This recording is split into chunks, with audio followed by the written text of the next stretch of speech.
Viral di media sosial, sebuah video yang memperlihatkan momen haru di sebuah acara wisuda. Dilansir dari unggahan akun Instagram @fakta.indo pada Kamis 26 Mei, tampak dalam rekaman itu awalnya seorang pemuda yang memakai pakaian wisuda alias toga turun dari panggung. Ia terlihat membawa buket bunga berwarna pink sembari menyanyikan sebuah lagu berjudul Ayah dari Seventeen. Ia kemudian perlahan menuruni panggung lalu menemui ayahnya yang duduk di kursi roda di bawah panggung. Tampak sang ayah yang duduk di kursi roda itu didorong oleh seorang pria melangkah maju. Saat keduanya bertemu, wisudawan itu kemudian langsung memeluk erat ayahnya itu. Sang ayah pun lantas turut membalas pelukan anaknya itu sambil mengelusnya.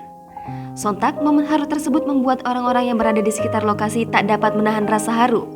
Bahkan, beberapa wisudawati yang duduk di samping mereka pun tampak menangis menyaksikan momen haru ayah dan anak itu. Hingga kini, belum diketahui di mana dan kapan peristiwa itu terjadi. Namun, unggahan tersebut sukses membuat warganet pengguna media sosial Instagram terharu menonton video itu.